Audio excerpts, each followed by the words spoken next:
Well, it is that time again, everybody. Hope you are doing well. My name is BirdDog John, and I am back in action. In those scenarios, it's good to neuralize the cameras. You guys know that best. Very straightforward. Plug it in, go to the web UI, link the source, walk away. You know, like super simple. I keep looking over at the chat, and I keep seeing you are full of it. Tasty, spicy meat snacks. Covered in flavor. I mean, you can't go wrong. So what's going on? We've got a handful of folks here in the chat, and I really appreciate that. What's up, mate? Hey, Warren, how are you? Appreciate it. Hey, Robbie, how's it going, man? You're just talking about you. What's going on, Tom? Ahoy. How is it going? What's going on, Go Web? Good to see you again. Thanks for hanging out with us again today. Appreciate that. Feel like I'm in this video more than anyone but John. It's true, NetApp. You are, I'm going to cut this up and put this in the next intro.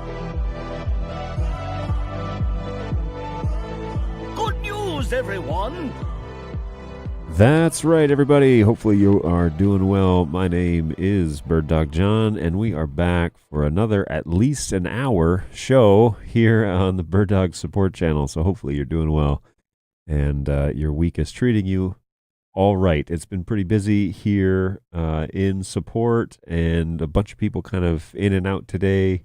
All right, just checking my audio over on YouTube, so that seems to be all right. So yes, it's been pretty busy. I'm moving things around. I won't say redesigning because it's kind of a mess, much as life is. And so we're just kind of rearranging things here in the office because next week we're going to have some folks in the office that are not traditionally here, and might force some of them to be on camera. So yeah, maybe we'll get a chance to hear from other BirdDog guys live here in the studio. Pretty sure at least one or two of them will do it. So it'll be great. It'll be great to actually have a legit setup. But we'll walk through what that looks like and what we've been doing to get ready for that. Lots of things. We're getting ready for a lot of things, but they're not even. A lot of it is just function related. It's not even like the content that we're going to even talk about. So cool stuff. Pretty excited about having them here and walking through where we're at BirdDog and then where we're going. So that'll be a great time to catch up with everybody. It's been basically since August since I've seen anybody, and it's been a whole year since many of these guys in this office have seen a BirdDog other employee. They've come and gone, but yeah, it's been a while. So I do need to restart my screen capture option. There we go. So that I can see my desktop. There it is. Okay. So let's jump over to the chat. Let's see what's going on over there real quick. My friend from Stockholm, Sweden. It is evening over there with you, is it? Good evening. Hopefully you're doing well. And thanks for joining us again. I really appreciate that. Hey, what's going on, Jeremy? I had a good chat with Jeremy the other day dealing with some questions I had about Resi. So that was fun to get a chance to chat with him a little bit and get my brain around actually with a church that I'm trying to help out. I'll kind of, on the side, get their stream stuff going and make it look a little bit, we'll say different. It's all subjective, right? What looks nice and what doesn't. That's one of the things, we were dealing with a couple of tickets today where somebody was like, my video doesn't look quite like I expected it to. And that's a very subjective question because it's like, well, I don't know what you think it's supposed to look like, so why don't we walk through that first, and then hopefully we can sort out together what you're going for, what you're hoping for. Because I think the way that I set up video looks pretty good, but that's not for everybody, and I get comments every now and then about, hey, your blacks are too crushed, or I don't know, I hate the green light. I don't know. We get all sorts of comments, so we don't like the commentation. Don't like the presenter. Anyway, so I'm walking through some Resi stuff kind of in a different portion of my life, and I just want to know what I'm walking into. And so Jeremy is an expert in that. He's been working with churches in particular to get their live streams up and going and looking correct and all that. And yeah, so if you're interested in talking more about Resi, that's quite a dark shot, eh? Let's I'm gonna fix that. So walking through Resi and what it can do and how it can make your live streams more reliable and, streaming to multiple platforms and things like that. So good stuff there. Oh, and they have some things in the hopper, I'll say, that they're working on that are going to be really cool, really diversify their offerings a fair bit. So look forward to seeing that. Okay, let's see if I remember the short name of this thing.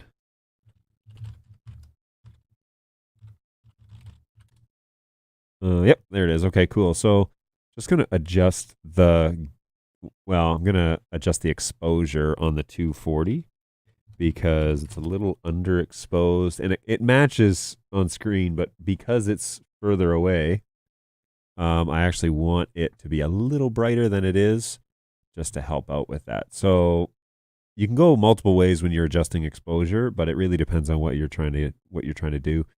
So right now the exposure is set to manual. I have 12 dB of gain. I've got f-stop set to 2 and the shutter speed of 1/60. Now I don't want to change the shutter speed because I am shooting in 1080p 59.94, and so I want it to be at 60.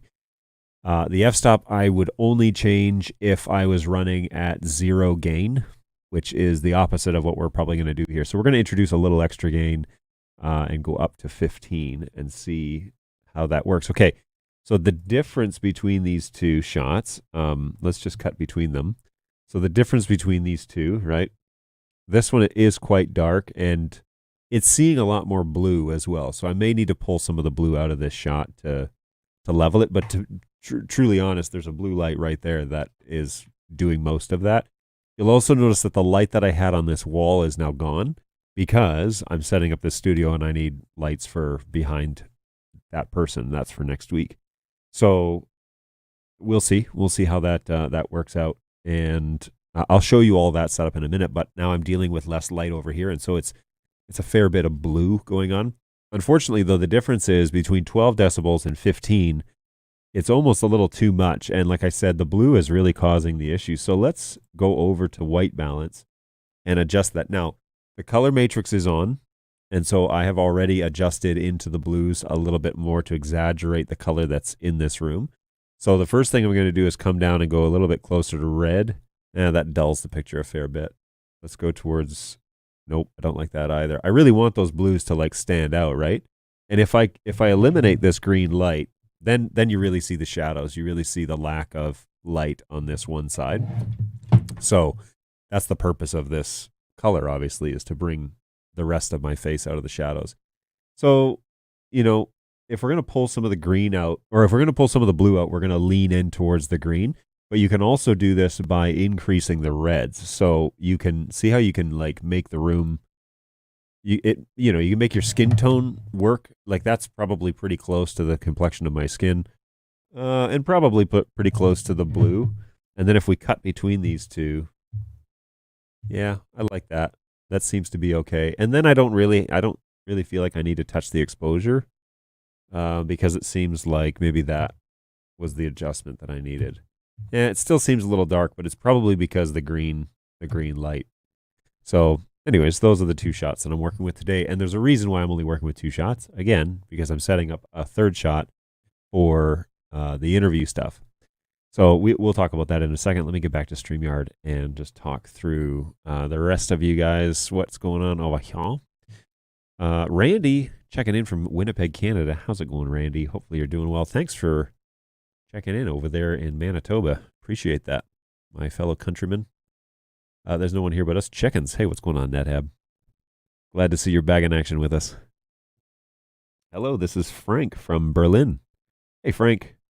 Hopefully you're doing well. Looks like you've got some stuff going on. I had actually expected the color matrix of the P200 with color wheel and separate hue and gain controls. But now I had to realize that the 240 has a completely different color matrix. What is the advantage of the 240 color matrix? He's listing the different options there, and then I don't find it very practical with red-green. Red changes saturation, green changes saturation and hue. Or have I not understood this?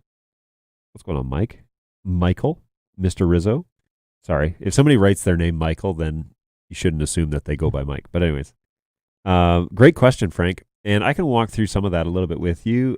Let me share my screen real quick so that you can see what it is that I'm kind of looking at. And I'm going to walk you through, you know, as I understand it. I'm going to walk you through basically the adjustments that I'm making. So this is our exposure tab that we were talking about earlier. And this is where I decided not to change anything, but these are my settings for this studio. Now, the lighting has also changed in the studio because my Falcon Eyes light that I was using for my primary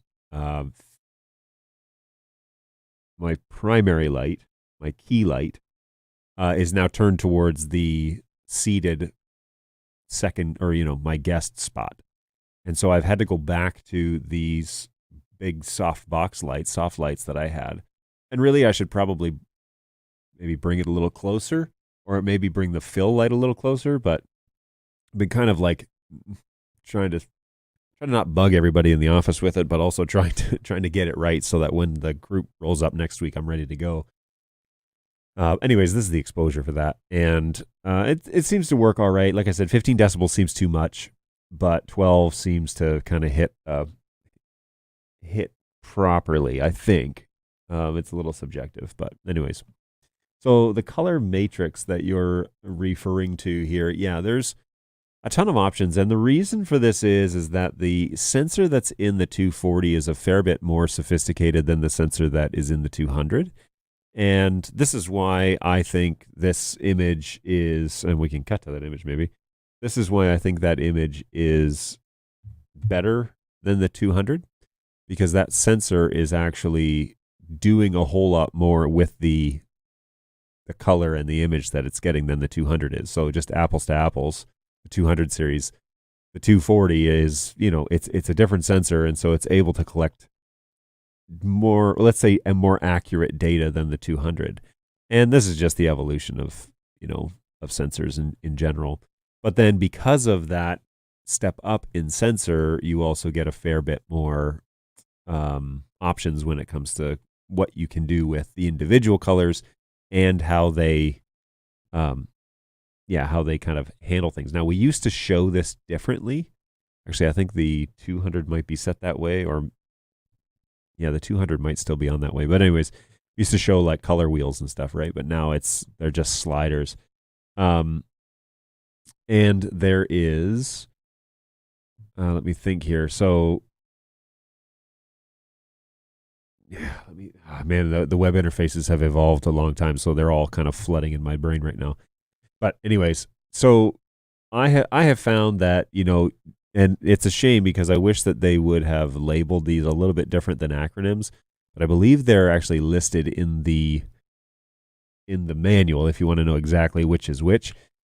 The thing to really, like I said, understand here is there's really no textbook way of doing this correctly.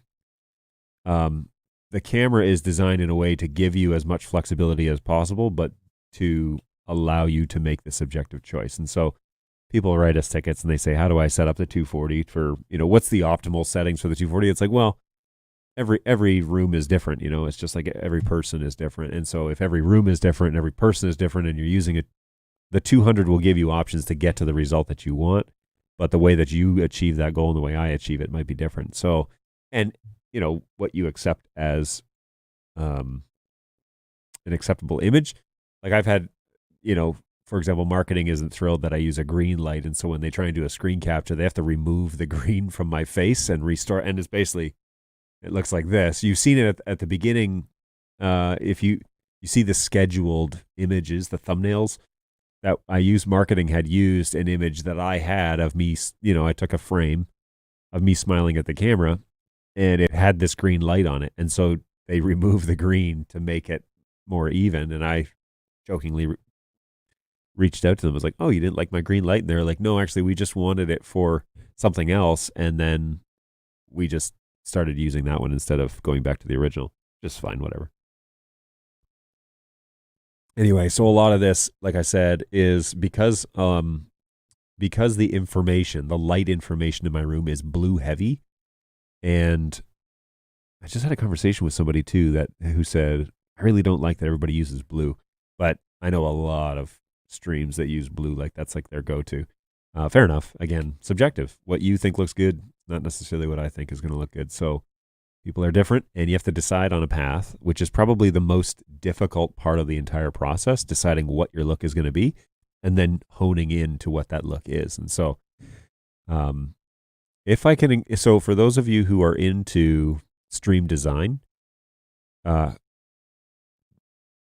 good luck with the conversation about what the stream is going to be, because I have had, I don't know, hundreds of conversations at this point with folks who want to make their stream look better but have no idea what they want it to look like. And that's first things first, right? So what do you want this to be? Do you want it to look a certain way? Do you want it to be do you want it to look like a cafe? Do you want it to look like a studio? Do you want it to look like a big auditorium? Do you want to be super intimate, like it's like a classroom, or like it's somebody's library, or what? What are you going for? And once you understand that vibe and understand what it is you're after, then you can start using tools to create those sets, create those images, but also create those learning environments. Or maybe it's not even learning, maybe it's just entertainment, or maybe it's, but what's going on and what's not going on in the frame is just as important as probably the content that's being delivered. And the content gets amplified by the design of what you're showing in the frame and how you colorize it, right? So if all the arrows are pointing in the right direction, then everybody's focused on the thing that the arrows are pointed at. But if you have a bunch of arrows that are pointed all different ways, people don't know where to look, or they don't know what to think, or maybe your audio's in rough shape, and I'm not saying I'm an expert on this, by the way, but maybe the audio's rough, or maybe you're using the wrong microphone. I don't know.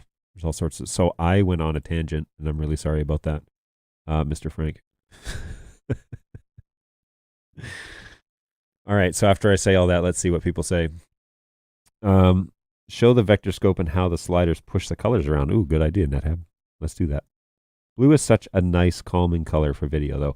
I agree, and there are a few colors on the coloring wheel that do that, right? That are calming. Green and blue actually together, which is what I originally started out with, are two of the top, and purple is the other one. And guys that set up their rooms, I know a lot of streamers that use purple as their main thing, and it is a very welcoming and calming image. Like, it makes for a pleasant, as long as your subject is also not purple. If he's purple, then that's going to be distracting. Seems like the latest firmwares are killing 400s. Is it safe to upgrade the P400 with the latest firmware? Referring to a discussion in the Facebook group. You're talking about the BirdDog user group or the BirdDog Facebook page? And there's an NDI group as well that a lot of BirdDog stuff gets discussed at. It's interesting that people discuss it there, but they don't talk to support about it. So we actually have been doing some kind of boots on the ground. Not so much with P400s, although it's a similar platform to the P4K, and so the problems do exhibit in both. But yes, the update that was like 8.4 or 8.9, I can't remember. But anyways, there's a new update on the website that we have successfully been able to update our P4K to. So birddog.tv/downloads. Let's just go over there real quick. I haven't been there this morning, but I heard rumors that it was put up there. Where's the P400? Right here, P400, NDI5. Firmware update number is now 9.3. And so that is the one that seems to be working a lot better. And I had one of my guys here, Frank Thinks. He did an update yesterday afternoon, I think, and was able to put that on without any issues. So 9.3, I'm more confident on, but if you are experiencing issues or you want to wait, nobody says you have to update right now. Wait until we have more data on it. And there just seemed to be something going on that was having an issue with the MICU boards. And honestly, what I think was happening was the MICU process was doing something different this time around. And it was actually doing 2 updates, and a lot of people pulled the USB after the first update was done. But I think the instructions do say something along the lines of, please leave it in there for quite a while. So I don't know. But that is something that support has kind of notified engineering on, and then they came out with 9.3 to kind of solidify that. So, hey, time will tell. And if you're hesitant or you're using your cameras in a production studio right now, maybe just hold off and wait for a few more of those reports to come in before you jump in on the new update. That is my stance as the guy running the live show talking to the people. So there you go. Hey, Connor, what's going on? Thanks, Daniel, for asking that question, by the way. Hey, Connor, how are you, man? So true. So often people want their images to look better, but what are your visual goals? Connor, you and I think, would be in lockstep with some of this stuff. That really is that's one of the major things, for example, like when we work with church groups or we work with city council or whatever, they send us a video and say, it just doesn't look right. And it's like, what doesn't look right? You tell me what doesn't look right. They say, well, it just doesn't look, but they don't know how to articulate. And you certainly don't want to lead them into that conversation of like suggesting things that maybe they're trying to articulate, but you really want them to tell you what doesn't look right. And more truthfully, what is the end goal? Like, what are you trying to achieve? Because we can help you adjust all of that. And our cameras, just talking to my team about this the other day, but like the PTZ world, and watch YouTube guys like Churchfront and whatever, the PTZ world gets a bad rep because it's not a real camera. These guys that are using red cameras or DSLRs or mirrorless, or heaven forbid we say Blackmagic 4K, but they're using these cameras and they're manned cameras, and they think because they paid $10,000 for it, it's a serious camera. And the truth is that just money alone doesn't make a camera great. And PTZ, when done correctly, can diversify your ability to, can diversify a whole lot. If you're sitting in a studio, it doesn't make a whole lot of sense to have a moving camera because you're probably not doing a whole lot of moving around. However, it does give you the option to use multiple shots, which is nice because maybe I need the camera above my desk to be zoomed in on an area, a specific area, but then I want to do something bigger or I want to do an unboxing. And I can zoom that camera. I hit preset 2, it zooms out, and I can just do my thing, and I don't have to worry about, especially being owner-operator, right? I'm doing everything. I'm setting up the shots. I'm doing all the sound stuff. I'm colorizing the images. I'm putting them all in vMix. I'm mixing them down. So you got to get a workflow. You got to get an understanding as to what it is you want and how to achieve this in a way that's not going to be overcomplicated, because when you go to execute the program and you're going to go live, you need to be able to make decisions quickly, but also understand if something goes wrong, how to solve it, especially if you're the only one on air. And you guys have witnessed what that looks like when my audio disappears and me not knowing it. And so that's one of those learning curves as to, I need to know how to notify myself if the audio stops working on this NDI stream. And the tool that I use for that, by the way, is the little NDI no audio notification tool made by apparently a really great guy over at Zen Routing, I guess is what we're calling it. He's from the UK, but really he has a really good set of tools that work really well. So you got to learn. And a lot of these groups that are getting into streaming or starting streaming or are learning as they go are honestly not full-time guys at these locations. They're guys that have volunteered, and they're guys that have very limited hours. Generally, they're actually pretty talented, but they've been handed a bucket of things and told to make a nice, productive production. And yeah, you gotta first things first, man. What are we going for? What do we want this to be? What do we want it to look like?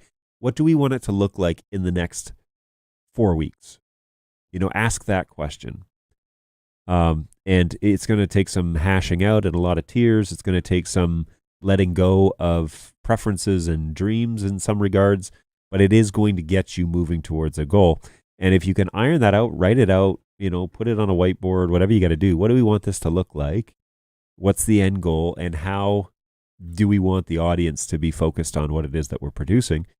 Then the next question is, okay, and then where could we go with this in 6 months? Do we want it to look the same in 6 months, or do we want it to continually get better? And what are the steps to do that?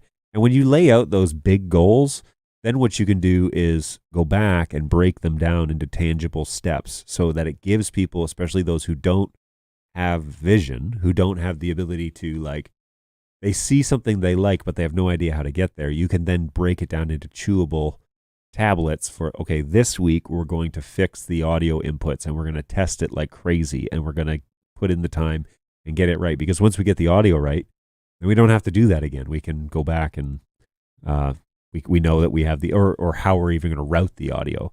That's always an interesting conversation, because people just think you plug in a microphone, plug it into the computer, and off you go. Like, what's the issue, right? That's not the case at all. There's a lot of processing that has to happen. There's a lot of places where you can introduce problems, or you can fix them too. If a microphone's underperforming or whatever, or it's underpowered or whatever, there's lots of options. And so but you definitely need to break it down instead of looking at the entirety of, we got to get this, this stream looking great, or we got to do this, or this is how we want to use it to serve our community. What you really need to do is break it down into, here's what we want, and then what are the steps to get us closer to that goal. And if a lot of people are like, I want to be there in 4 weeks, or I want to be there in 2 months, or I want to be there. Honestly, when you arrive is not as important as if you're headed towards the destination, right? And so it's a thing about, are we getting better each week? It's not a matter of, are we at our best every week? Because as you do things and as the show gets better, and this is actually a testament to how this show has evolved, as you progress, you learn stuff and you learn, oh, that's a dumb idea, or, oh, that color really screws with our cameras, or the preacher shouldn't wear pink on stage, like that sort of stuff. You learn it as you go. And so as long as you're continually sharpening that blade, it's not necessarily about, have we arrived? It's about, is it getting better this week than it was last week, or however it is that you're doing your stream. Okay, so I'll stop pontificating now and get back to your comments, because you guys are still chatting over here. LinkedIn user says amen. He agrees with, or they agree with something that I said. I appreciate that. Thank you. Tell me more. It's firmware update day for me. I'm all set and ready to roll to 5.5. Okay, cool. Angus, there's a new firmware. There's new firmware on the website a couple of days ago, 9.3. So be sure you grab that one if you pre-downloaded them, on Tuesday or whatever. I think that was posted Tuesday night, our night, there Wednesday morning. So grab that. Make sure you're using 9.3. We've had success with that more consistently than the previous one. So check that out. And Angus, it's good to see you again, man. Welcome back. For post-production, do y'all record the NDI streams or record a separate SDI feed off of each camera? So this question is for the audience, because I am streaming directly to StreamYard, which save all of my videos, the post-production of the final copy of the video, and then also to YouTube that does all that and whatever. But there are various ways to record.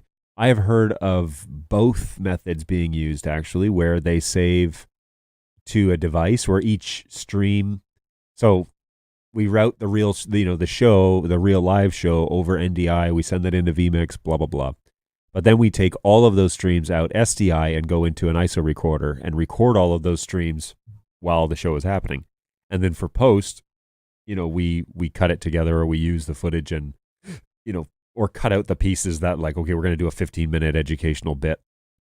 So they would go into a separate ISO recorder for that. They would, of course, then extract the audio from the video or record that separately as well, and then piece them together for post. So that's what I have heard people doing in the current situation. Of course, we're always poking around with this idea of how to record the NDI streams, right? Because we've got the NDI streams going to services like vMix, where we got them going to, so I can simultaneously record and stream on this device. Like if I wanted to record it, that would be fine. However, it would be the program output that would get recorded, right? So if I want an actual copy of it, I don't know if I can record. Can I record in a higher resolution than the Canvas is doing?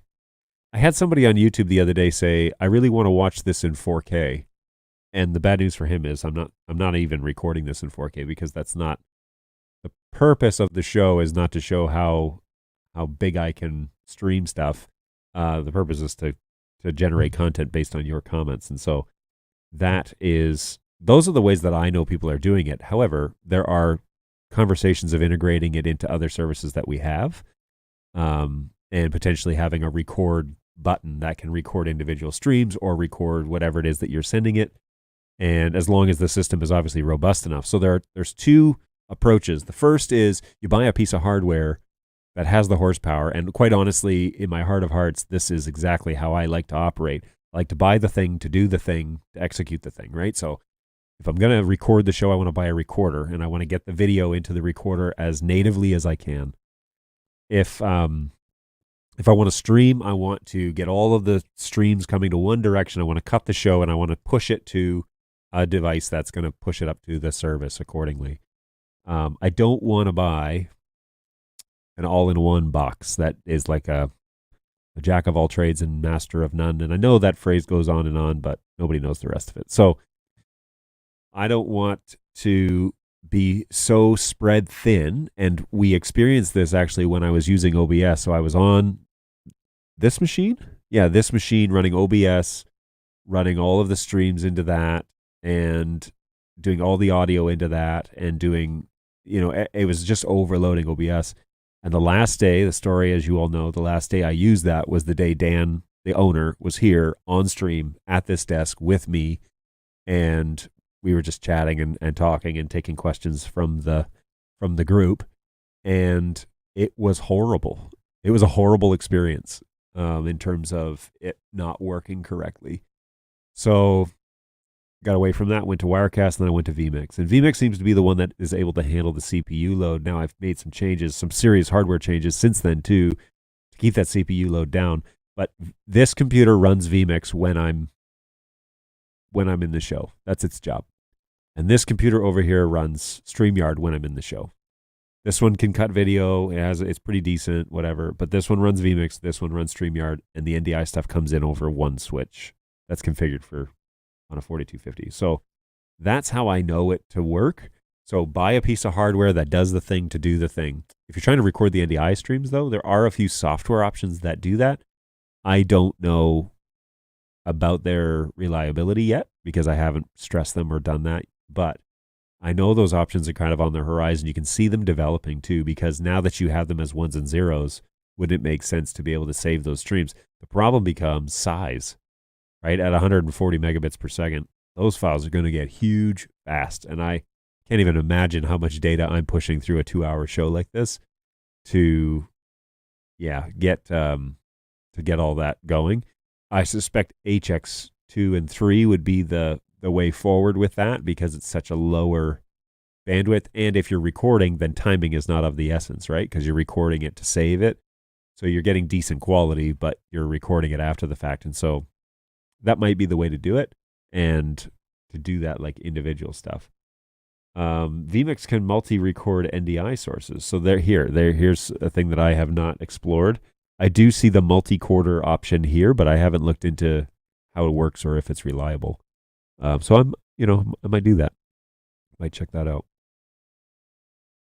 Yep, I'm installing 224 on the keyboard and 9.3 on the cameras. Great to see you too. Always a pleasure, I guess. Always a pleasure. There's no cheap way to ISO record multiple NDI feeds. Either the files are enormous or the software is expensive. Boom. I think that's accurate. I think NetHab's onto something there. Like the KiloView Cube R1. Okay, I don't know anything about this. What's the price tag on that? Hey, thanks for your insight. My pleasure. It's only my insight, though. Anybody in the chat, feel free to respond to... I'm not even going to attempt that username. Respond to this friend here. How are you recording multiple ISOs or multiple streams, either the NDI streams or off the back of the camera? Which way are you doing it? Me personally, I would, if I were to need that, I would want to record it straight out of the SDI into an SDI ISO recorder. I think that's the most reliable way to do it right now. And it's been around for an age, so people are used to doing that. But if multi-core works really well, then maybe I need to eat my words. I think there's a typo in the keyboard firmware update instructions. The keyboard LCD reports the firmware is 0112 NDI, but the PDF says NT1 instead of NDI. Yeah, that might be a typo. I'll have my guys check that out. Thanks for catching that. What about vMix? Did you like for this workflow that Wirecast couldn't do? Actually, it was more of just CPU management, and what I wanted was a playlist, and I think Wirecast can do that. But I was in an interview with Tom Sinclair, the legend and the goat of the NDI streaming world, and he's a big vMix advocate, and he told me that I needed to reconsider my I needed to reevaluate. What did he say? I don't know if he didn't really say these words, but I think his implication was you should reevaluate vMix and stop giving it such a bad rep, which I did. And truthfully, then I set up the playlist and I thought, oh, okay, that makes sense. And then I brought in my sources, and then I started bringing in stuff. And then, like within 48 hours, I was a full vMix shop. So that is reconsider your prejudice. Oh gosh, yeah. I do owe vMix an apology. It has its place, and one of those places is here in the studio. So the product seems to work. It kind of needs an interface update, but if it ain't broke, don't fix it, right? So I don't mind the 1990s interface look, but yeah, it could do with some like rounder edges maybe. It's all good. It's all good. Then vMix, like I said, it has a place in it, and it works really well for what I'm doing now, especially because we're doing a lot of recording. So that diversifies this studio a fair bit. Anyways, but Wirecast, I didn't have very many complaints about Wirecast. What I didn't like about Wirecast was the layering of the scenes. Like, it's similar in vMix, but it's laid out a little bit differently. And so you had all these layers, stacked on top of each other with Wirecast, and it was quite a significant learning curve for me to sort out how this all gets pieced together. Now, there is a layering thing inside of vMix, which happens, but it's on each of the input settings, which I kind of like better. You go into the settings of that input, and then you layer things. So it's laid out a little bit. For me, it's laid out a little more, makes a little more sense. But again, Wirecast has its place, and a lot of churches use Wirecast, man. A lot of places that are just getting into the game, and it's very simple. It's simple to train people for volunteer basis and how things actually flow. And the only other thing about Wirecast that I noticed was that it randomly quit several times on me. And vMix doesn't tend to do that. I haven't had a crash on vMix yet. I'm still running 2.5. I've heard 2.6 is out. So, yeah, good stuff. Hey, BirdDog John, that's so funny. I love the layering in Wirecast, and I don't understand vMix. See, I'm the other way. That's just a great example of how people map things out in their brains, because I like to select a source and go to it, right? And then I set up those sources on like an X keys unit or on a Stream Deck or whatever. And then when I go to that, I want the things to be on there, on that input. And so that's how it works out in my brain. Is I just use this. These are all camera inputs that I'm using, but inside each of these are all the elements that I'm using for that. And like I said, with the layering stuff, you can, so in this instance with my desktop, right? So if I put this over there, so I'm in the corner of this shot, and you can layer, cameras on top of things and like easily move them around in real time. You can scroll them around the entire screen, make them as big or as small as you want, and that works pretty well. So I like that. It logically makes sense. Yeah, that's what I want to do. I want to put myself in the corner, and I want to show my desktop. I want to crop out the start menu, for example. It keeps the aspect ratio the same. It's nice. It's just stuff that I didn't really get into with with Wirecast, which if you grew up doing it, might as well. I've used the Kilo Pros in the past. I will be using again in the future when I implement that workflow. The NDI recorder in the NDI SDK is free. You can run that on any PC, and you can run multiple NDI recorders on the same PC. Interesting. Does it create NDI files? Like the file name is .ndi? That's always weird to me. Because then you got to convert them over. But it's not the end of the world. It's just curious how that works. Cinedeck for multiple import source recordings. There's a product I'm not familiar with. Cinedeck recorders. We create tools to make video production and file delivery simple. Ooh, it's like a rack-based thing. That's cool. Used by the BBC. Used by NASA. The U.S. Army. By Shark Tank. DreamWorks. That's cool. Well, that's really neat. How neat is that? That's pretty neat. All right. I'll check that out. The thing that here's the thing that I always hesitate on is when I buy, and this was one of my gripes with vMix originally. When I buy a product, I want it to do something really well, right? Like if I buy a microphone, here's a good example. I bought an RE20, or I bought these Rode Wireless Go units, and they work great as microphones. This thing too works. It has that function. It doesn't have anything else. They're just microphones. That's what they are.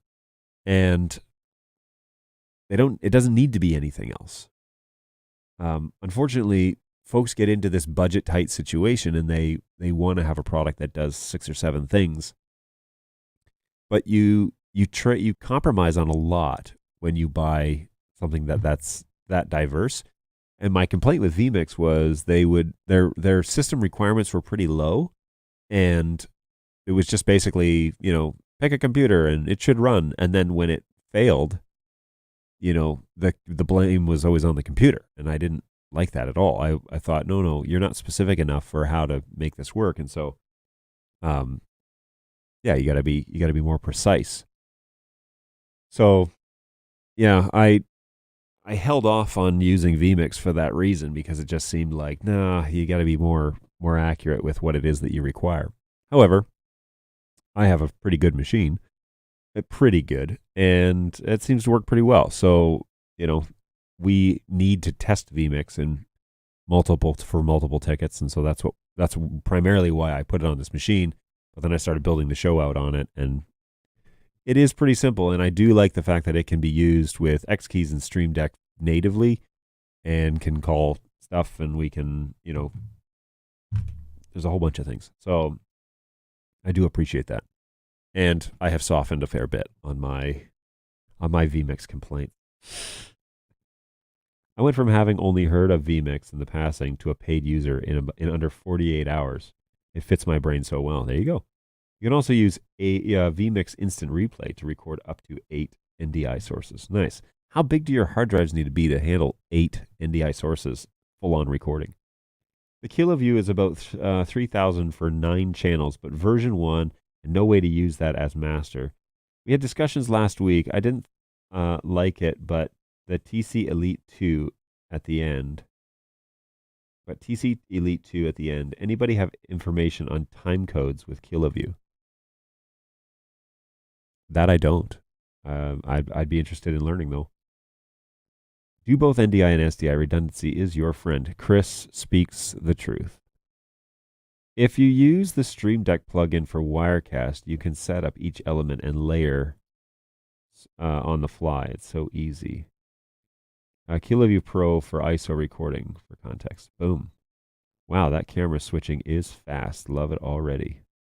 Good. So you're in the middle. You're updating right now, like while we're on the show. This show not brought to you by Ember Mugs. Keep your coffee hot and your creamer curdled. I need to record that as like Whenever I say that phrase, I think of Garrison Keeler. Anybody? Prairie Home Companion. Where the men are handsome, and there's something about the women or something, and the children are above average. He always mumbles the last part. My wife and I always joke that it's above. It's not. It doesn't enunciate. As I speak, there you go. Ember fans unite. Yeah, Jeremy is my Ember mug buddy. Him and I share. I think you were the one that told me about this, and eventually I purchased it based on your recommendation. But now I have to drink black coffee out of it because my half and half builds a nice little scum pond on the top of my coffee. It's all good. The Lake Wobegon days. Boom. Keyboard is done. Now camera is 1 of 2. My old A2 P200. Holding our breath for you, Angus. All right, let's talk about, I'm not going to call it a podcast studio because that's not what I want it to be, but I did want to have the ability to bring in a guest live, and next week we're going to have some people in the office. I also have a slew of guys that work in this office. I actually told one of our newest employees that she was going to be interviewed on camera, and the look in her eyes was the pure Webster definition of terrified. So I'm not going to do that to her. She's getting her legs under her here at BirdDog, and I didn't want to cause that to be any sort of level of anxiety that she might experience. So trying to be an inviting group here at BirdDog Support. Want you guys to come to us with your support needs, and we can certainly give you a hand with that. Hey, true statement about that cream, milk, and ember. Yeah, seriously. You got to be, so 125 degrees doesn't make half and half build or 120 degrees. 120, which is the lowest I think you can go on an ember mug. 120 degrees. But if you go to 125 or 130, it'll build that nice little layer on top of your coffee. So, hey, I think that counts as the more you know.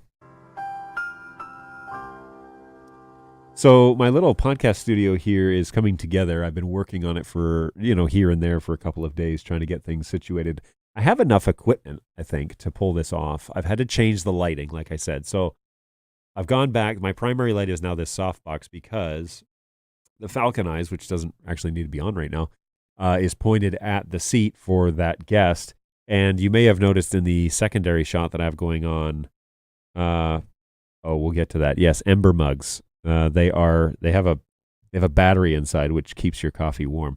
We'll go down that path in a second for you, Angus. And then you've noticed in the second shot that the PF120 is now on the other side of my body, and so that is shooting right now through a microphone stand, which I'll have to adjust, or maybe just bring the camera slightly inbound.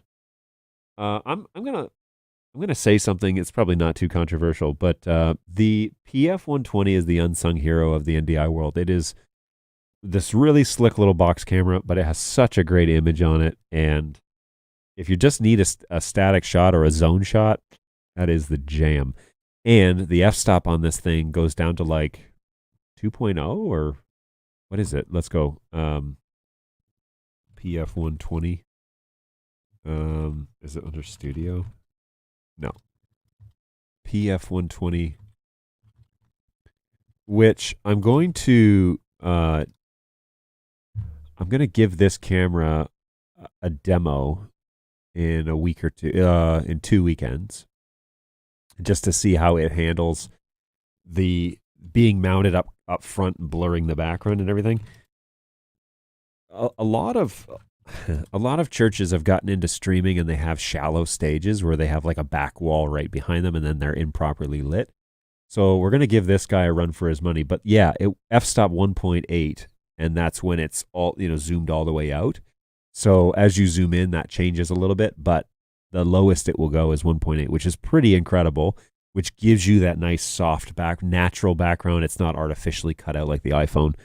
It has that nice soft background. But anyways, I was trying to figure out how to get a mannequin in here so I could have somebody hanging out in here with me. But this is going to be that shot. And as you can tell, I've moved some of my lighting around. I've got blue over here. I've got purple now behind that seat. If you have a preference on what color should be behind the guest, let me know. I can actually change it live here on the show, and we can see what that looks like on camera. So, I have like an app that does that, and I can change it while we're here. So purple is kind of what I'm going for. It's a very soothing. It's the third soothing color, and I think it looks pretty good. But anyways, and then for the audio option, so I don't have two RE20s because who's got that sort of money? But I do own an a Rode NTG2, and I used that microphone for a very long time on this show. It was my primary mic. The issue was that it had to be positioned right off camera, right? And then it still picked up a fair bit of ambient noise. And so for a guest who's just sitting in a chair and talking with me, I think it will work pretty well, with the backup being, if I'm not crazy about it, then I can use these Rode Go wireless units that has a transmitter and a receiver and plug them into the system using just a straight up, it's an XLR to 3.5 mono jack. So, and that's all this microphone is just mono. So then I can bring that in and pipe that into the system. So I have an NTG2 with a dead cat that's positioned pretty much right over the head of the person that will be sitting. And we tested that yesterday with Balu, and it worked pretty well. The camera looks great with somebody sitting there. There's enough light that's coming off of my hair light to actually light that, and that as like the fill. And then there's the Falcon Eyes, which is pointed directly at that person. So that seems to be working pretty well for that setup. So if I could get an SM7B or another RE20 and mount it on that side of the desk, obviously that would be ideal. But for now, that's kind of the plan. And the shot, it's on a white wall. Well, it's on like a gray wall, so I've got to use color and try and make do. But I think for the resources that I have, then that's what we've got. So NDI firmwares are done. Baseboards just finished. Oh, come on. I just bought a pod, and now you're getting me interested in the PF120. Nice to have a dedicated NDI static wide shot. Well, and the reason why I bring this up is that we have a lot of there's the shot. We have a lot of churches that just need like a room reference shot, but to bring it in over NDI, like sometimes their booth is their production booth is in a different room, or it's in a different section of the building, and so to have the ability to do a single PoE connection and plug it in, mount it. It's low profile, low key, black, like it just sits in the dark. It works really well for that concept. And the other thing that I want to try is to put it really close to the stage and get a tight shot on the speaker. This has the tally light, so obviously it would light up if you're using vMix or something like that to cut the show. But bring it in and have the tally light and have, the speaker talk directly into that camera. Like, these are the people at home. And so, talk to that. So we're going to give that a try. I'm going to take that with me and see how that goes. And hopefully I'll have some real world results for you. That would be great. Yes, but the PF120 single shot has a great zoom on it, and a real optical zoom, not a digital made up one. So you still get a great shot. Just remember that you have to adequately light your subject to make that a reality. So how will you be getting all of the mics and headphones to each of the guests? Do you have a podcasting audio mixer like the Rodecaster or the Tascam Mixcast? Great question, NetHab. So one of the things that I spent a few minutes with Balu working on was first of all, how am I going to carry on a natural conversation? And what are we going to do with audio? So all of the audio comes into right now a Euphoria UMC 404 HD USB interface. And that is, you can bring that into the computer via USB. And the way that it breaks up those channels is it does 2 channels, 2 inputs. So you can bring in channels 1 and 2 and 3 and 4. So I have the RE20 plugged in via channel 2. Don't ask me why. And I have the NTG2 plugged into channel 4. And then I've got the audio cranked up on the NTG2, and I've got my levels here, which are about, let's say, 2/3 of the way around the clock on that gain, and then I bring it into the show. And the way that we were testing it yesterday was I was hitting record, and we were having a quick little chat, and then I'd stop the recording and listen to the recording with closed back headphones, and it seemed to work really well. It's pretty clear audio. So I would love to use a more sophisticated device, but for the resources that I have right now, this will work. The reason I love that I can bring it in on a separate input, first of all, you can set noise gates so that when I'm actually not talking and the other person is, my gate is closed and his is open, which then allows you to set up vMix triggers. And triggers mean if your audio gets over a certain decibel rating, do this function. And you've guessed where I'm going with this. It'll switch the input. So now I can do auto camera switching. It's not perfect. It's not a Roland video switcher, audio video switcher. But him and I were chatting back and forth and watching this happen in real time, and I didn't have to cut the show. And so you can set up vMix audio triggers, and they can do any function. So when your music input, raises above 12 decibels, do this thing. Or when you switch to this input, run this lower thirds. Or, there's all sorts of things that you can do. So the video now follows the audio, which is so stinking cool. Yes, Jeremy. Exactly. And so I'm really excited to give it a go, because I kind of want it to fail. Like, I kind of want to see where I'm blind, but I also kind of want it to work, which means that if that's the case, you can go into, videocast mode. And these are triggers that you can turn on and off. So right now, obviously they're off. But if I were to turn them on for this microphone, every time we went to the 240 shot and I was talking, it would switch back to me. And I tried to figure out how to do a delay and whatever. That's getting a little bit sophisticated. And I'll also have to be careful about my ums and ahs and mm-hms and all of that while I'm talking with somebody, because it'll throw the trigger. But you can definitely set it to, so there's decibel ratings of -6, -12, or -18. So right now they're all on -18 because my audio doesn't normally get above -12 with the occasional thing that it does. But yeah, it's pretty stinking cool. And if I was doing in-person interviews all the time, then it would make more sense to go to a more sophisticated router. But vMix actually has this function, which if you Google it, it's not really talked about that much. But the vMix guy who's always on camera, he does an actual thing about setting up triggers. Now, he sets up a trigger on his camera input to show lower thirds. What I did is I set up a trigger on my audio channel to go live on the input that the audio channel is associated with. And in theory, then you can scale this, right? So you could have one microphone per camera and have multiple people sitting around the table and let vMix switch for you automatically. So I'm super excited to see if this works, to see if it's a natural switching back and forth and conversation, because if it works out, that's pretty sweet. And that's something that then we can help other folks get off the ground on. Are you calling Balu a mannequin? Potentially. He's more of my test subject, and he does a fair bit of streaming himself, and so he understands kind of when I talk through things. He's there with me, and we're both learning at the same time, so that's fun. Not too controversial. New slogan for this show. I love it.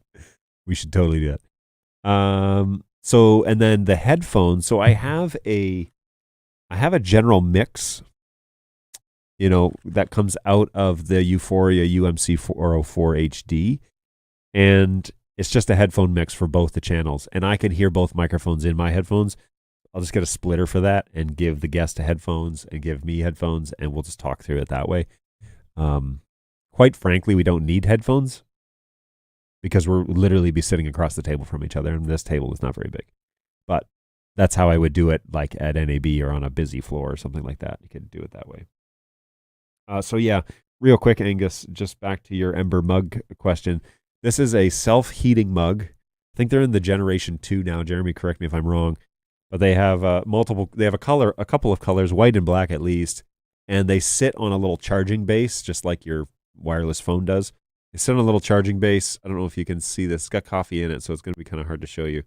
But how far can I go down here? Okay, there we go. So there's like a little circle down here. Those are contacts, and they sit on the little charging base, which charges it up overnight.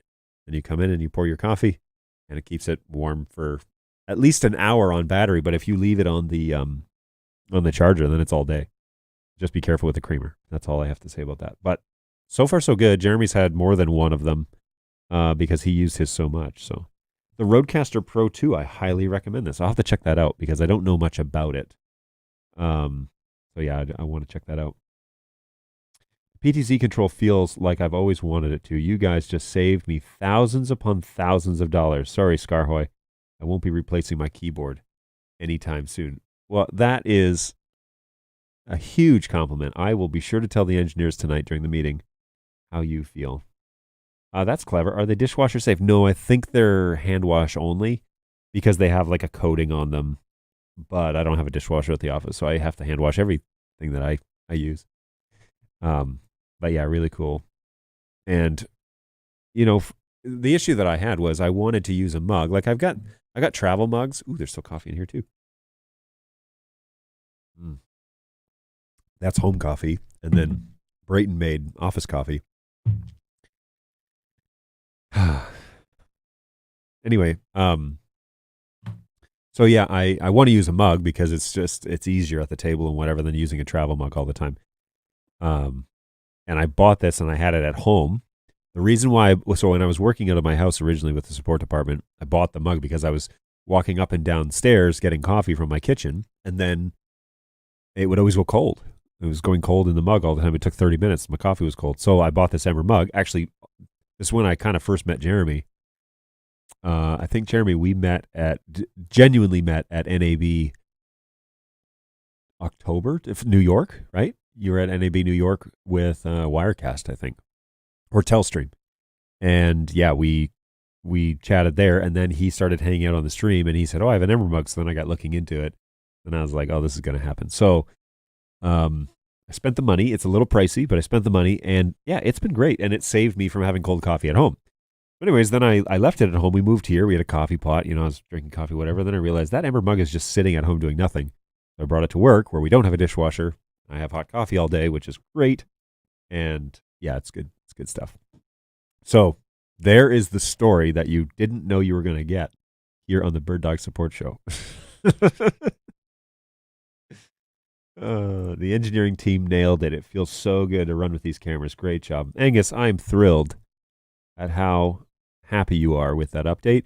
I think the speed control stuff is stinking sweet. If you're going to go to super fine, the super fine speed control option, be sure you switch it on the keyboard and the cameras together. Because if you don't, then the joystick doesn't work. Just heads up. Does Australia still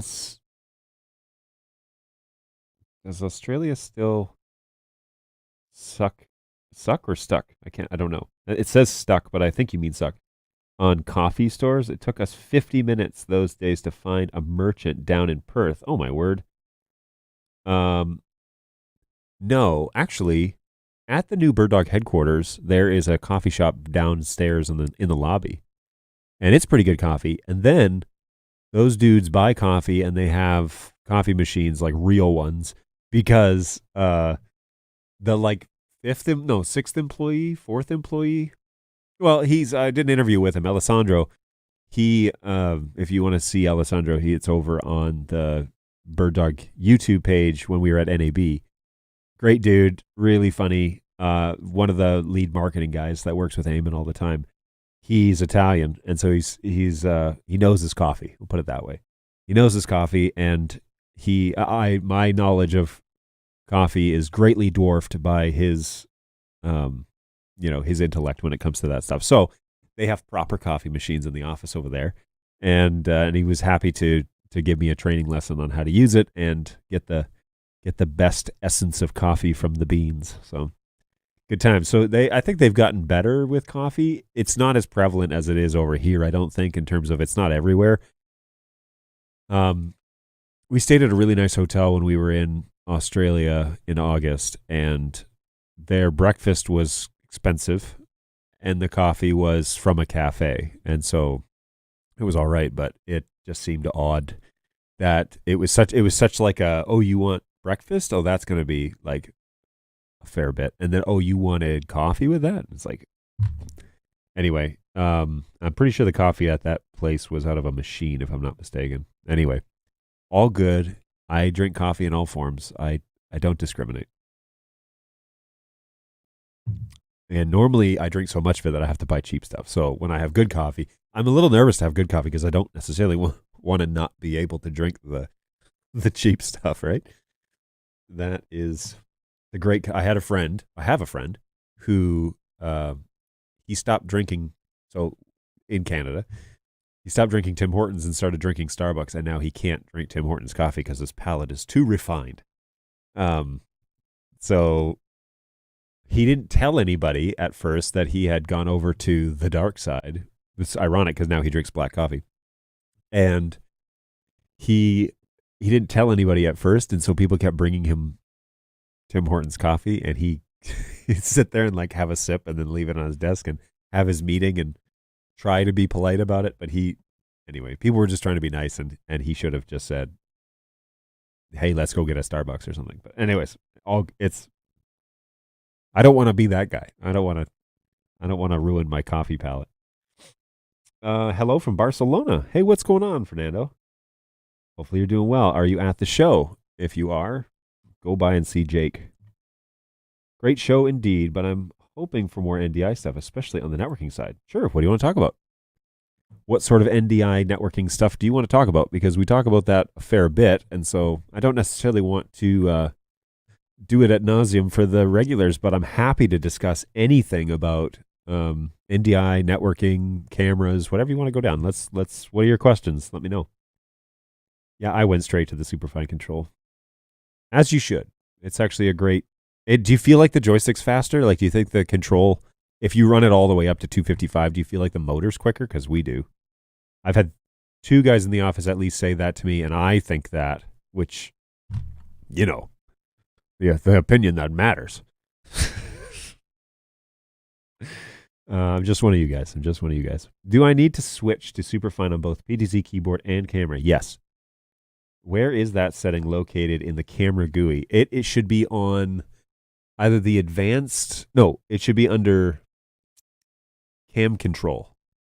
So if you go to the AV setup tab and click on cam control, you'll see the Superfine option when you update to the 9.9.3, I think it is. Oh, one major point against the keyboard. F key settings don't persist across reboots. They don't? I thought they did. They should. We can test that for you. I'm not sure. I don't tend to move my cameras around quickly. Boom. Sorry, I was talking about ISE. I was hoping for more NDI stuff. Oh, I see. Got you. Well, hey, if you didn't get enough NDI stuff there, then come over here and tell me what NDI stuff you want to talk about here. I could fill hours talking about that. Yeah. So here's the thing about ISE, and this is maybe this is something you can be excited about. ISE is primarily for AV integrators in the European markets, and NDI doesn't have a big presence in the AV industry. Matter of fact, BirdDog is probably, well, again, among some of the first to really start going down that road in the AV market. There are other companies that are doing it, New Tech and so forth. But BirdDog is really the ones that are trying to address the AV market and say, no, look, this is a real deal when it comes to, video over IP options. NDI is the way to do it because 2110 is way too network heavy and the baseband stuff looks like crap. So, BirdDog is probably a viable option for people who want to simplify their AV routing stuff and get it into a lightweight, comparatively a lightweight installation situation where everything's over IP and Ethernet. But it's not a huge. You're absolutely right that it's not a huge presence in the AV world, and that's what ISE is the integration world right now. But I think that we're poised to see a lot more of it, at least out of BirdDog, because of all the API integration stuff that they're doing. So the API 2.0 2.0 that came out really gives you full control of all of the things that you can do with the BirdDog product. And, when we launched the BirdDog stuff, we were focused on customers getting the cameras, booting them up, logging in, changing the color settings, getting the shot that they want, and then controlling them. But as time's gone along, we've seen a huge increase of demand for API control, meaning they don't really care about the web UI. It's pretty, and it looks really nice, and the guys have done a great job with it. They don't really care about the web UI. What they want to do is take all of the buttons that are relevant to them, put them on a X keys something or other, like a whatever, or Stream Deck or whatever it is that they have, put those API commands or on a Densitron panel or on a Crestron panel or whatever, anything that's relevant, and control them that way. And seriously, with the announcement of Play and the announcement of Pod, the API requests have gone like through the roof. They all say, we don't really care about the web UI. We're going to get in and do networking stuff or whatever. But after that, we just want the API list so that we can set this up on a touch panel for someone to use in a conference room that it clearly says camera 1 or camera 2 or whatever, instead of going to the device and pressing a button and looking and checking my computer. We want it all to be centralized. And that's really opened our eyes to the potential of what NDI can do in the AV space, because if we can get the API commands robust enough where they are reliable and easy to use and easy to implement, then you become one of the tools in the toolkits to achieve the job in these lecture rooms, conference rooms, board rooms, all of these digital signage with the announcement of video wall. Like that product, for example, is a huge announcement because NDI doesn't exist in the digital signage space. I mean, it does. You can force it to do it, but it's not like intentionally done in the digital signage space. And the video wall option is now BirdDog's step into, no, this is a real deal, and let us show you how to do it and do it right. And I'm really excited that is what's going on, because it's going to open up some big doors. And I think ISE, with that announcement there, that's going to be a big, people are going to notice that. So time will tell. We got to make sure that video wall is ready to rock and roll. I believe it's set to launch late first quarter. So fingers crossed, everybody. But yeah, it's such a cool product, and I'm really excited about that. I can't wait to get a video wall in my office so I can support it, because I'm a giant nerd. Not when set from the LCD. Is there a better way? Yes, on the web UI, there should be a way to set the function buttons. So go to the web UI, go to, I forget what the submenu is, but it's in there. The function buttons are in there, and you can set each of them in there, and then hit apply, and then restart the device and see what happens. I'm going to be honest, ISE seems like a high roll country club to me. NDI is a threat to most of them. Oh. That's interesting. Huh. That's very interesting. I had a similar thought about NAB, actually. I mean, NAB, there are so many stands, right? If you have a modest budget, you can buy a tiny corner on the floor and you can show the thing that you're working on. And that is a great place to get noticed, or to find investors. Like sometimes people go there just to figure out what is the next thing in the market and where should they invest and try and grow a company. Like that is a real thing. So, but there's so much. One time on Tuesday of NAB last year, I went for a walk, and I had a camera, and it was a camera for somebody's stand, and I looked up there where their stand was going to be on my phone on the NAB map, and it said that they were over in the next hall, and I was like, oh boy. So I said, all right, guys, I'm going to go for a walk. And so I got the camera, went for a walk, and walked and walked and walked and walked and walked and walked. And I think I walked like 3.5 miles. And when I went into the hall that I thought they were in, they were not there. The real kicker of the story is they were like 3 rows over from our booth originally. Anyway, I got my steps in that day. Actually, I doubled my steps that day. But I walked forever, and I carried a P4K under my arm, which hurt. By the time I got back, it was very painful. But there was so much. There were so many. There were so many companies there. People doing everything, cameras, video walls, doing all sorts of stuff. And like when you get placed in Central Hall and you get in a halfway decent spot where BirdDog has been for the past few years, you don't realize how many, like they even closed one of the halls down, but it was still huge. And there's just so much going on. Curious about that, you feel that way about ISE. When I first went in 2019, that's how I felt about NAB. It seemed like there were the established groups that they were like, this is how you do it. You don't swim outside the lane. And BirdDog was over in the corner kind of like, actually, we got this thing coming up. It's going to be pretty cool. And here it is. And here it's working. And then we did that again last year. Here's some cool stuff that we've been working on. And yeah, we turned some heads. We were very busy at that booth. I think we were by far the busiest NDI booth at the show. Oh, hey, video wall question. Can I do it live inputs? The description only talks about NDI files. Yes. So if you watch the video file that I think Jake put up on the Facebook group, Eamon probably put up on the Facebook group. He's switching through sources, and several of those are live cameras. So yes. Let me know when you put your multi-viewer on that 2x2 video wall. My multi-viewer? That'd be fun. I just want to get a bunch of TVs in here, and you can buy movable stands that are on wheels that allow you to do a 2x2 or a 3x3 so that you can wheel it about. And I'm totally, if that thing takes off, I'm totally going to request to get one of those, because then we can, move it around and put it in different rooms, whatever. Nevertheless, it's still a great show.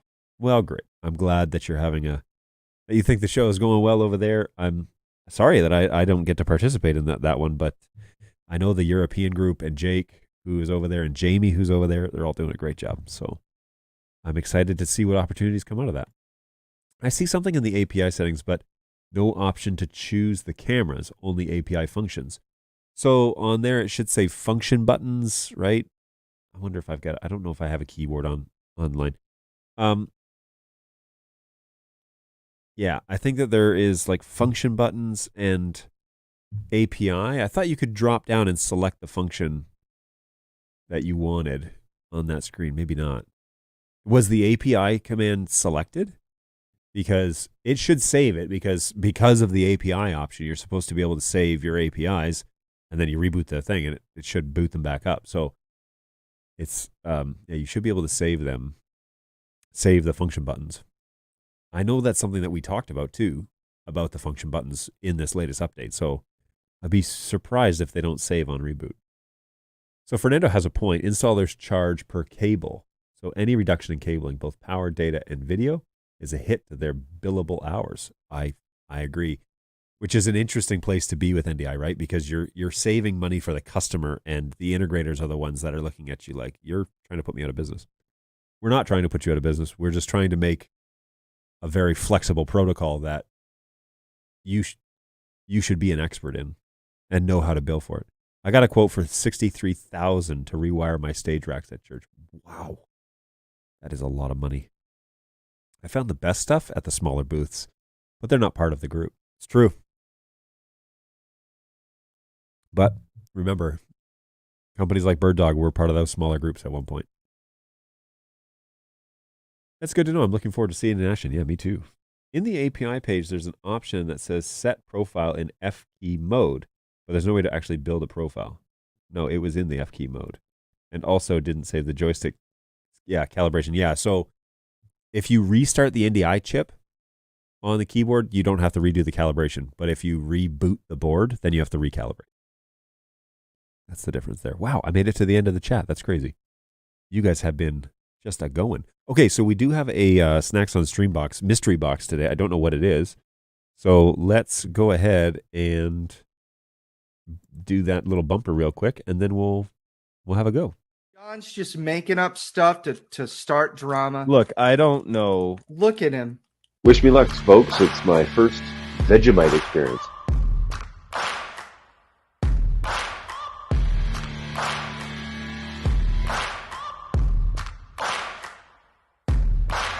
final, this is like cheese flavor or something. It doesn't really look too appetizing. Good golly, this is something else, man. Here's the thing about Pop Rocks, and I don't know if I'm the only one like this. Pop Rocks have always been a social experience for me. I did not think that is what you were going to say. That's hilarious. That is awful. Oh, God, that's so bad. Jeez.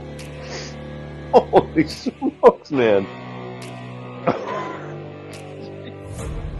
Yep, it's that time again. Little snacks on stream action going on, and pretty excited. We have a mystery box supplied by one of my snacks on stream managers, Brayton. So he has he's put something here. I think maybe Balu put it in the box because he said, "Oh, there's already something in here." So I don't know what the deal is here, but yeah, let's open it up and see what it is. Ooh, so peanut butter chocolate chip protein granola bar. That sounds good. I'm all about that. Oh no, this is like blackjack, isn't it? Black licorice of some sort. It certainly looks like it. And it's all in a foreign language. Fantastic. Vegan something or other, and that is some serious. They're black candies.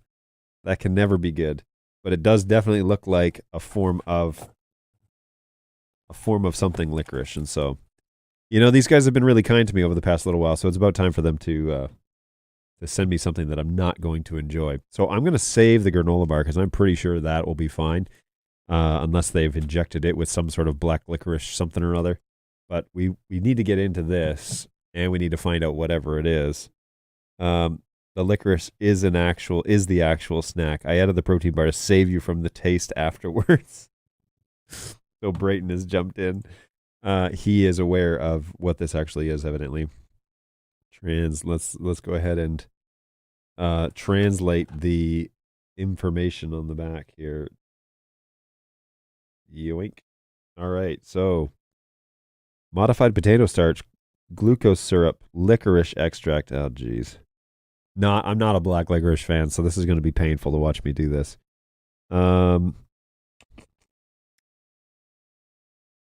People suffering from high blood pressure must avoid excessive consumption of this product. What? John's just making up I'm sorry. What was that? People who suffer from excessive high blood pressure must avoid excessive consumption of this product? Why? Store in a dry, cool place. Manufactured in Finland. Oh, man, those Finns. Oh, boy. Oh, boy. Ingredients. None of this I can read, even when it's translated into English. Ammonium chloride? Dude, is this thing going to stop my heart? What is going on here? Oh, boy. Okay, ingredients. Sugar, thickener, modified potato starch, glucose syrup, and then licorice extract. So hopefully the sugar content and the glucose syrup will be a higher content, and they'll be not eye-wateringly black licorice terrible. But all right, well, that is the deal. Ooh, that had a really nice tear on it. So we'll put this down here. Okay. Oh gosh, it has that distinctive black licorice stench. All right. Let's switch. Where are we here? Let's switch over back to. All right, we'll go to this one. So here is that black licorice. It's a box full of what looked like basically the equivalent of raisins. Ugh, not good.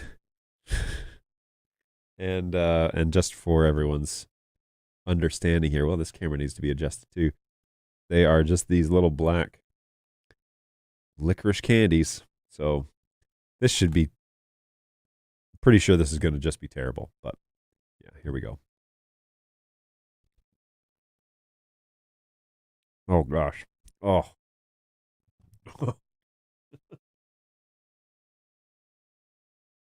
Oh man, it's so bad. Oh gosh. What's going on, Balu? Oh. No, dude, this is so. Oh gosh. How do people eat this? Why? It's like torture. Oh, and they're really stiff, and so when you bite down on,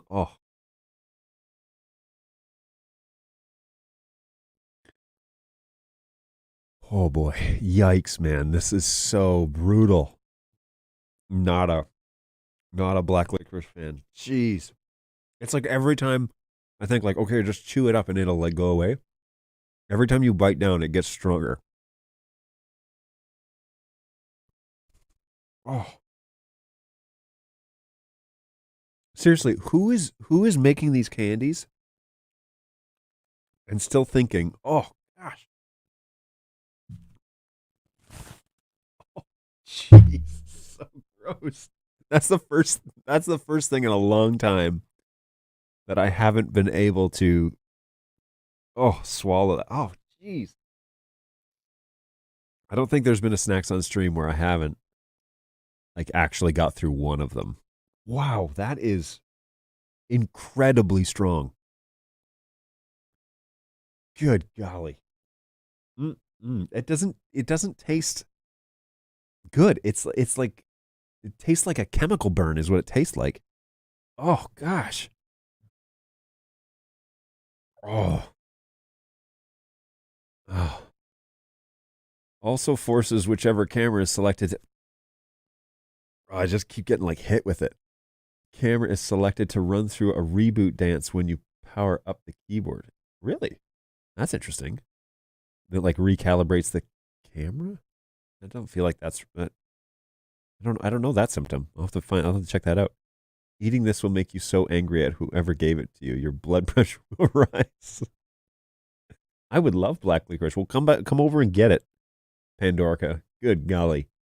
What constitutes an excessive amount? Well, this there is so much candy in here. Like the people who packaged this candy must have done it as like a joke, because check this out. Look at how much is in there. Who in their right mind would eat that much black licorice? There's nobody on God's green earth that would eat that much and be able to like if you ate this and said it was good, I would question every food recommendation you ever made, because it is not good. It is painfully bad. Ooh, that's kind of a cool lid. Hey, 10 out of 10 for the packaging, because there's like a little lip here, and when you push this down, it actually clicks. Cardboard clicks shut, but and it doesn't open naturally. It like clicks and then like stays shut. That's cool.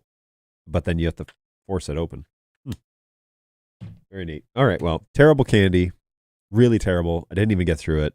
That was awful. And now the saving grace that Brayton included in the Snacks on Stream box is this granola bar, which kind of looks like birdseed.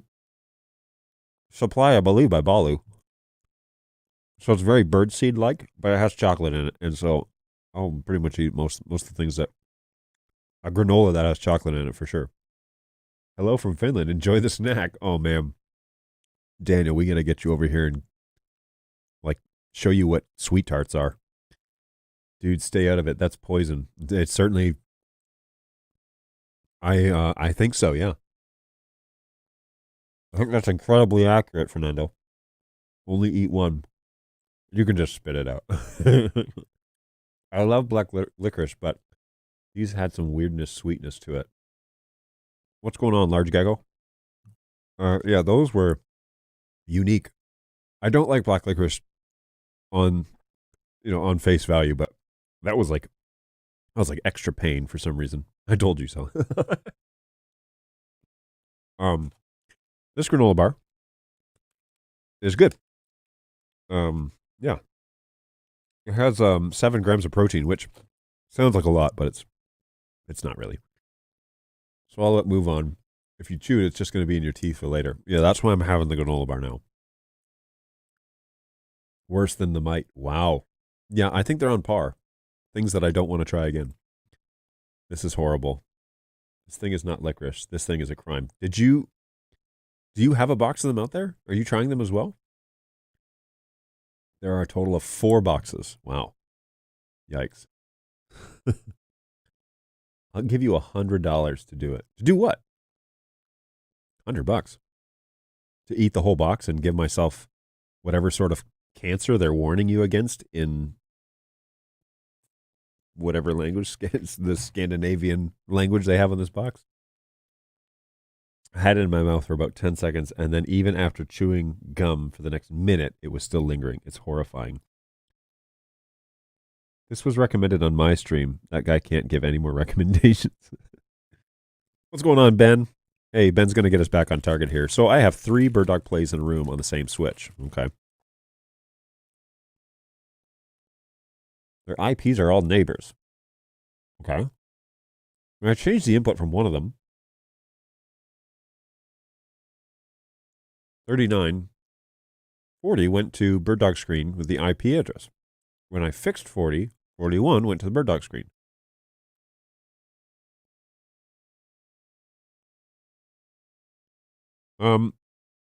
Okay. So it appears that when you are changing the inputs, the traffic flow of data that's coming across the switch is getting interrupted somehow. Because the plays do not care. They're not making the connection. They don't care what else is going on. They're just going to take what is given them and decode it. And so on the same switch, there's a couple of questions here. My go-to is what switch? Typically this is a trafficking, like a data trafficking problem, and also what's the source? Because what's happening when you subscribe to an NDI stream is you're creating a connection and copying the packets that are coming out of the. So if you're running unicast TCP or multi-TCP or whatever, you're creating in a full NDI scenario 140 megabits per second per stream. If you were using if you were using a DHCP layer 2 or layer 3 switch, a layer 2 or a layer 3 with a DHCP service on it, three destinations is not really a huge deal, but depending on what the source is and how it's going, it just sounds like the system is able to do it, but it needs to, or maybe not. Maybe your comment is, does it switch to the BirdDog screen with the IP and stay that way? Because if that's the case, then it would appear to me that the network is not able to handle the workload, or for some reason the subscription stream is only going to one destination, which would be odd. I haven't seen that before. So be curious to know, what your network situation is, because we're running plays here in the office with multiple things going to multiple places, but we don't normally experience that issue. So, like routing issues, we don't normally see an issue where it's dropping off randomly, especially when we assign sources to other devices on the network, in particular other plays. We got 3 of them on at any given time. So we have a box out here. Oh, hey, Ryan, what's going on? One of my new guys. So far, I'm happy with 5.5. Only real issue is the keyboard losing the F keys. Image setting resets on both cameras, and they're super easy to match up, despite being 3 years apart. Love it. Glad to hear that report. That's great. So yeah, we should. Let me investigate that F stop or the F key button thing, because that doesn't sound right. All right, so Ben, circling around again one more time here. Be sure that I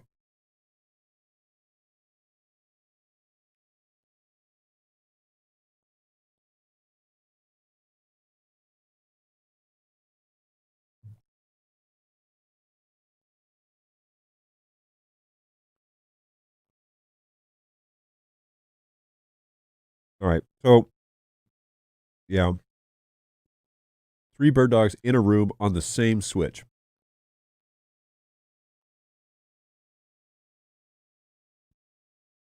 I'd be curious to know what their function is too. Like do you just have them side by side, or do you got them on screens, or do they have really long cable runs? Something just seems to be compromising the integrity of the packets that are showing up at the plays that you already have connected. That's what it sounds like. And underpowered networks is my go-to. Not the only answer to this question, but typically my go-to. Personally, like I wouldn't trust something like this, which is a pseudo layer 2 switch. Excuse me. Anything that's like a smart switch or an unmanaged switch, I don't trust. People get really bent out of shape when I say that, but it's the reality. They're just underpowered, and they can't do real time packet transfer. But you may not be running that. I don't know. I don't experience that issue though here in the office on the latest. I'm running 14. Are you running firmware 14 on those? I think that's on the website now. Make sure they're fully up to date. And again, it depends on what protocol you're running, because every time on a TCP connection, you're creating 140 megs. On a multicast connection, you're just creating a single 140 megs per encoder. In unicast, you're creating a single 140 megs per decoder. Okay, that's the way to think about it. Anyway, cool. 12:37. Awesome. Well, I'm going to drink my coffee. Special shout out for our boys who supplied us with the second most terrible thing I've ever eaten on this show. I'm glad you are also enjoying that delicacy out in the lobby. Maybe we'll save it for the dudes that show up next week, because they all like really strange things, in particular Vegemite and whatever. So maybe they'll really like black licorice. Yeah, we'll save it. We'll save it for them and see how they do. You should probably also do some sort of hot snacks on stream with somebody that's here. Like do a dual ramen noodle eat off. See how that goes. Should order some. That would be funny. See if anybody would take me up on that, because that would be a lot of fun. But yeah, hopefully next week we'll have a chance to hang out. I am going to do the Tuesday meeting. I don't know what the Thursday schedule looks like. Right now I'm planning on doing both shows. Okay, so Tuesday show, Thursday show. I might also just go randomly live if someone will you can sit down and talk to me for 30 minutes. I might just push a live show and interview people that come here and get faces to names and tell them what they're up to and what they do, where they come from, all that stuff, where they live, who they are a little bit. So next week we're going to try really hard to have 2 regular shows. We do have meetings on Thursday that we will need to work through, and so not too sure what that show is going to look like.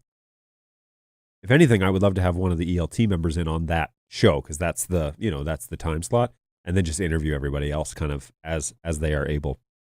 So that's what I'm looking forward to there, and to see how that kind of pans out. But look forward to that next week. That will be a part of our show. And I think that is what we're going to do for today, because the podcast, I keep saying that, the interview situation, I'm trying to set it up, stretch my resources a little bit thin here, and my lighting has changed a little bit. I got one less camera angle, which, I have cameras in the office. I could certainly bring back a third. But, the other thing, that for those of you who are keeping score, I moved my hair light closer to me. So I've brought it down, moved the barn doors, but you can see on my shoulder here the outline of my shirt, and also, some of the outline on at least this side of my body. So it gives a little bit of depth understanding as to how, that I'm not just flat against the back. I probably shouldn't wear all black, but that's basically the uniform for BirdDog. So maybe I have to change the background. I was like, what can I change it to? Maybe BirdDog green. And I was like, no, wait, that's chroma key. Or that's going to be then everybody want me to do green screen and be just a floating body in the abyss, which I also think is a little bit strange. But dude, I missed it.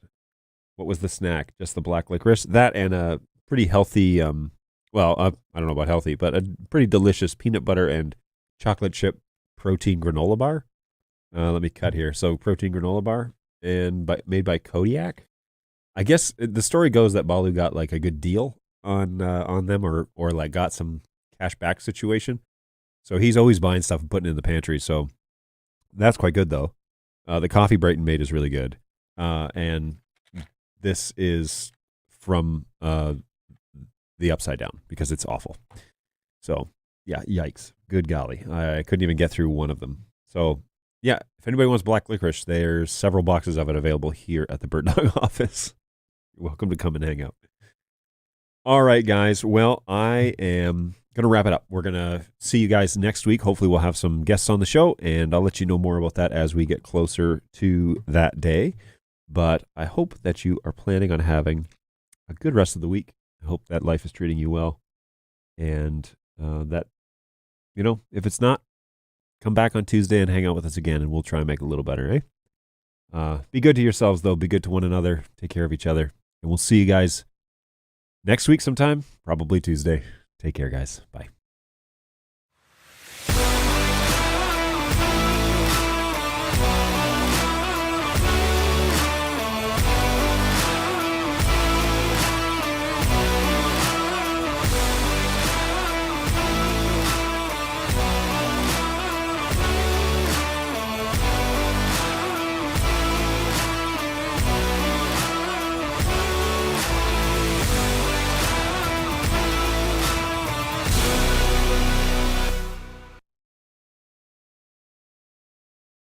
Don't worry, I'm not making the same mistakes again.